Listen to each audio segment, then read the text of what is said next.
quite recently a poll was done with some good news. The good news is that Americans are more united than they've been for the last little while. The bad news is that they are united on thinking things aren't going very well at all. That's been 2020 for you. Somehow I ran across a great quote from Dr. King from a 1957 sermon. Somehow the isness of our present nature is out of harmony with the eternal oughtness that forever confronts us. And I thought that was a pretty good line, a pretty good way of understanding where we are right now. There's a lot of feeling that the isness is not anywhere near in harmony with the oughtness that is always confronting us. Now, proposed solutions for such things are predictable, as we've talked about for the last few weeks. Brett Weinstein, I mentioned him. He was in a video about Game B, and it was this whole really smart people trying to figure out a way to change the world and save it in a new direction. And then just last week, he was on Fox News telling everybody about his United 2020 scheme that would have a presidential ticket with a person from the moderate left and one from the moderate right. And actually, in some ways, it mirrors something of the first scheme of American presidents, where you'd have the winner taking the president position and the number two person taking the vice president position, but that was abandoned pretty early on. But what struck me about the idea was it's really sort of more of the same, where you become powerful. In the ancient world, you would do that by killing the new leader and replacing him. In the modern world, it's more like develop fame and reputation and ride that in. And once you're in power, use the rule of law or force or something to push your good ideas on everyone else. That doesn't seem to me terribly different from any other arrangement we have today. Now, certainly, the people on top may be better or worse, but there's seldom a lot of agreement as to whether or not the people on top are good or bad.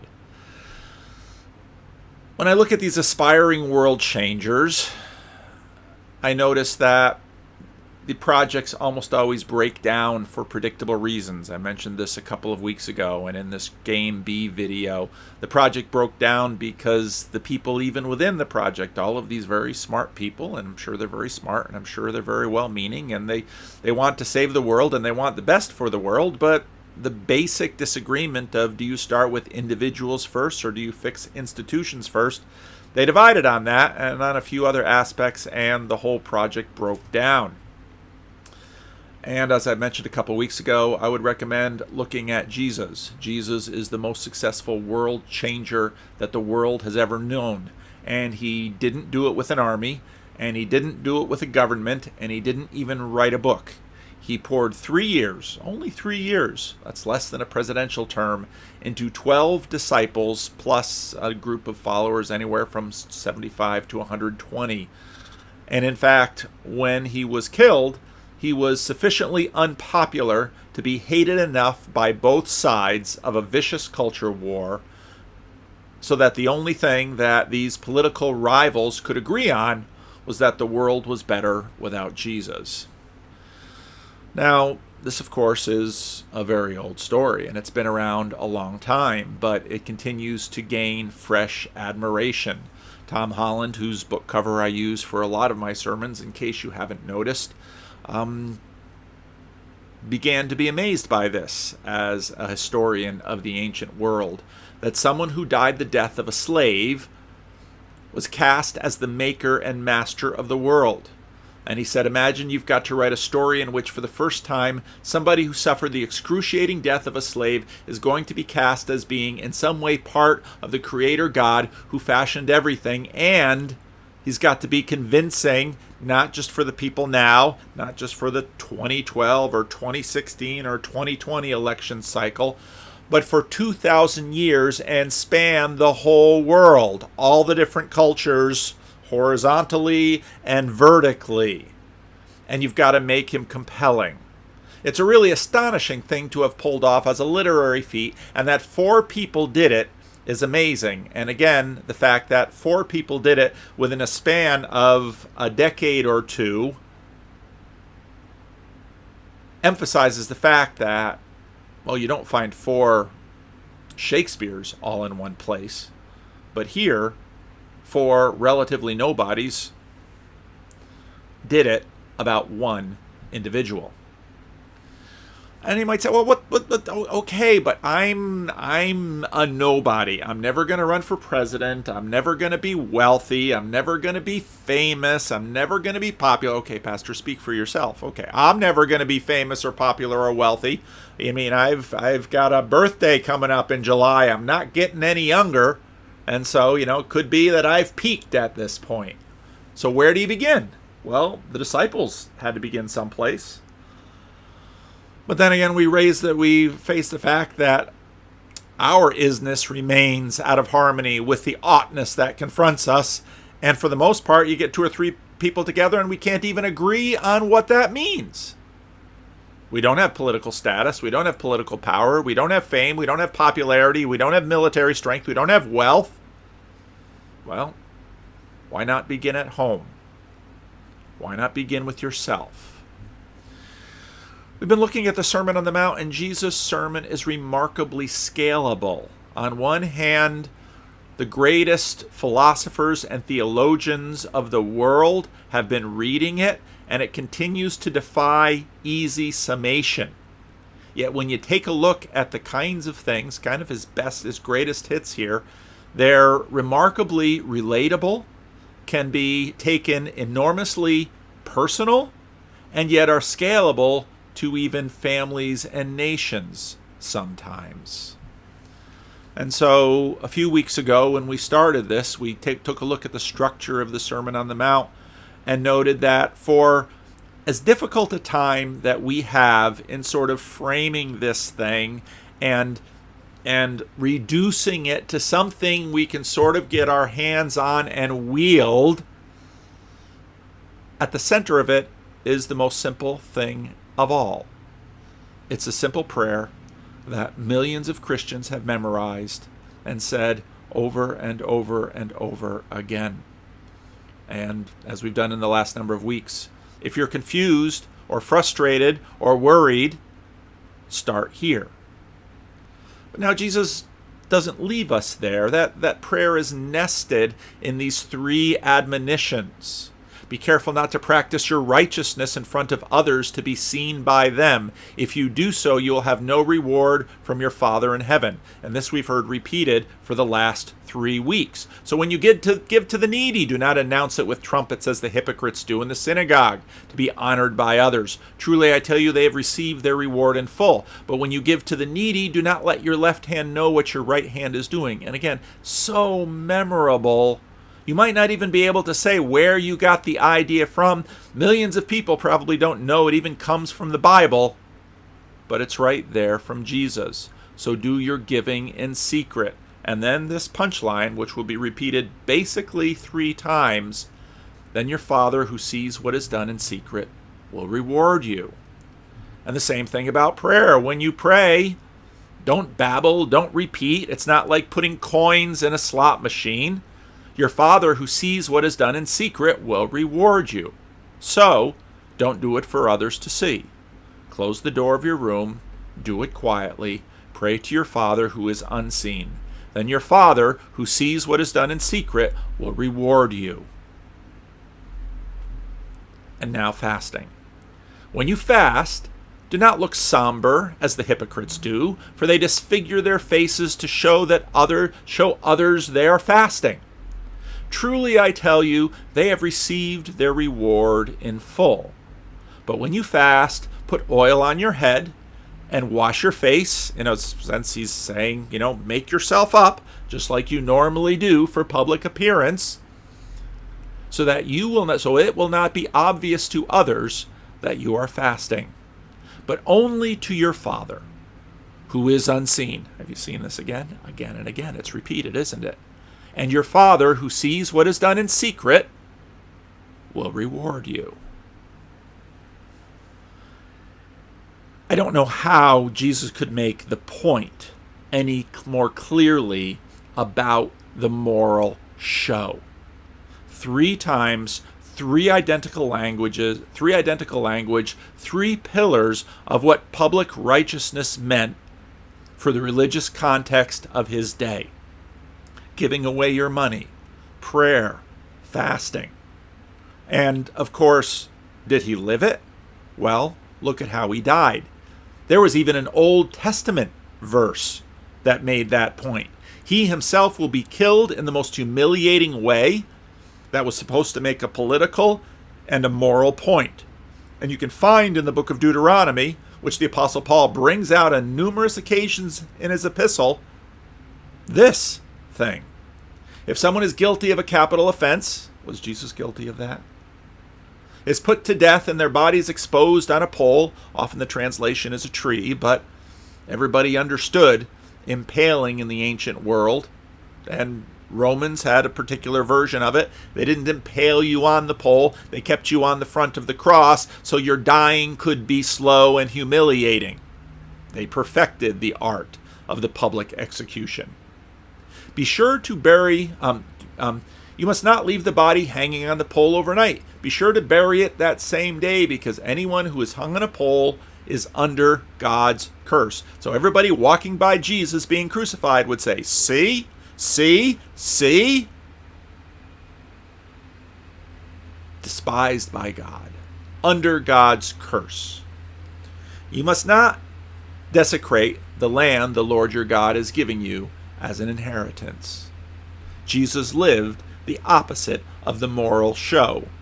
Just a little group, just a few people thought he was something special, thought that maybe he was pointing them in the right direction. Now, if I had preached this passage as I had done in previous years, fasting was sort of a thing only known by serious Christians who would read certain passages in the Bible and say, the key, I'm going to fast and that will really help me get what I want. And fair enough. But fasting, of all things, has become fashionable. Intermittent fasting, all sorts of fasts, is now popular over not too far away from here in the Bay Area, with all the really smart people working as software engineers at Google and other places in the Bay Area. We as human beings, after thousands of years of feeding ourselves, really don't know what to eat. In the ancient world, when they said they didn't know what to eat, it meant they have nothing to eat. For us, we have everything to eat. We have more to eat than we know what to do with. We have all kinds of things to eat that really make us happy. And so now we've eaten too much of it, and so we must fast. But, as with everything else that people do in competition, suddenly we make fasting into a competition. Let's see who can lose the most weight. Let's see who can live the longest. Let's see who can have the healthiest body. And fasting seems to be a way of having those things for yourself. Was this what Jesus was talking about? Well, quite likely not. Fasting was a very ancient religious method of what was called self-mortification. When we were going through the book of 1 Peter, we talked a lot about epithumia, those sinful desires, those over-desires, those desires that we naturally have, but they begin to consume us and take possession of us. And again, the New Testament would say, put those things to death. Well, how do you do that? Well, you practice. Well, how do you practice? You deny yourself food. You deny yourself acclaim. You deny yourself status. You deny yourself sex. And you can see that fasting here really isn't antithetical to the main point Jesus was trying to make in the 3 points he had listed below. We are very glandular creatures, and fasting trains seriously religious people to take a step back from their natural desires and practice self-control. But, as is always, when we do some things a little bit, well, if a little bit is good, maybe more is better. And so, as the religious traditions developed, well, spiritual athletes who could fast for long periods of time would perfect fasting and self-denial. They would live on top of poles. They would go out into the desert to fast. Now, in all fairness to these people, they were doing what's right. They didn't have to put on a long face. No one would see them. But yet their reputation would go far and wide, and people would go out to the desert to see the truly spiritual athletes. They were seen as having power and authority. And again, if you're hanging around enough religious communities, you'll find these same dynamics happen today. These are people who are serious about their self-denial, unlike most of us who, boy, if we skip a meal, that's considered true sacrifice.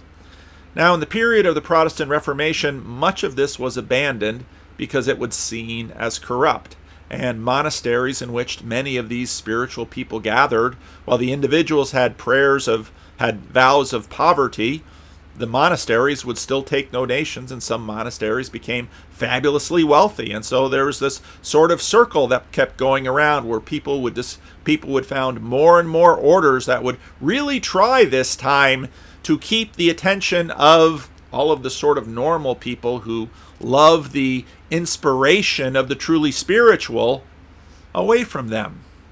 So monasteries sometimes became incredibly wealthy and incredibly powerful. And it seems, as much as we try, we can't get away from these dynamics. Now, is this just about religious? Because most of the people that you know and go to work with and are married to and raise or have been raised by aren't any of those fasting spiritual athletes. There are some out there, and you might know who they are, but actually we find this exact same dynamic in relationships, in institutions, in communities, and especially in Christianity and in cultures that Christianity has deeply impacted. Because Christianity created the value of the servant, the value of self-denial, and so what we wind up doing is competing in self-denial. I am doing all the work, and you're not. I am doing all the sacrifice, and you're not. I am doing all the mental work that is critical to making the world a better place. Why aren't you working as hard as I am? You can, in fact, probably rewind the tape on what high percentage of marital debates, family squabbles with roommates, squabbles with coworkers.